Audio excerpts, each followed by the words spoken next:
For centuries, the Appalachian Mountains have carried stories of creatures that aren't supposed to exist.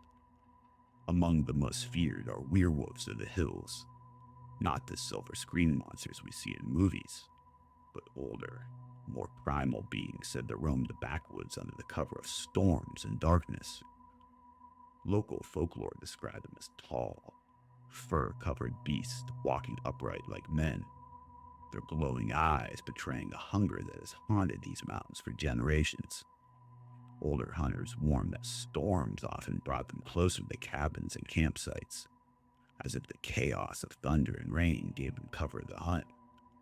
And while most dismiss these stories as superstition, every so often, someone claims an encounter that just feels all too real.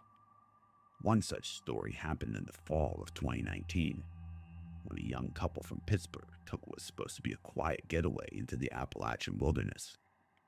They booked a secluded cabin tucked deep into the hills of West Virginia, hoping for hiking, campfires, and peace. At first, everything was amazing.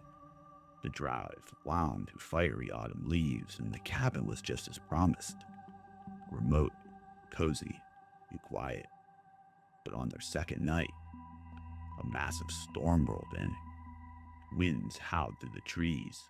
Rain hammered the tin roof, and by morning, the only road leading back down the mountain was washed out. They were stranded. No cell signal, no way out.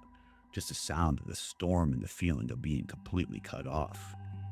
By the third night, the rain finally broke, but the silence outside felt heavier than the storm itself. And that's when they began hearing noises, something just moving beyond the tree line. At first, they brushed it off as a deer or maybe just a bear, but then came the scratching. Long, deliberate claws digging across the wood siding of the cabin. When they peeked out, they caught the sight of something in the clearing. Tall, hunched, covered in dark, matted fur. Its head snapped towards them. The thing stood on two legs, but moved with an unnatural, jerking gait, its shoulders rising unnaturally high. The couple locked the door and hid, listening as it circled the cabin.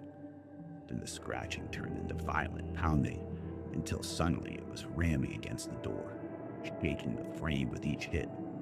The wood splintered, hinges rattled, and with every slam, they feared it would finally break through. But just before dawn, the pounding stopped. It seemed to vanish into the trees as the first light broke across the ridge. When the road finally cleared, they fled the mountains and filed a report with the authorities. They claimed they had been attacked by a rabid animal, but weeks later, while scrolling online, they stumbled across something that chilled them to the bone. Centuries of local stories about werewolves roaming the Appalachian foothills. And in every account, the description matched exactly what they saw.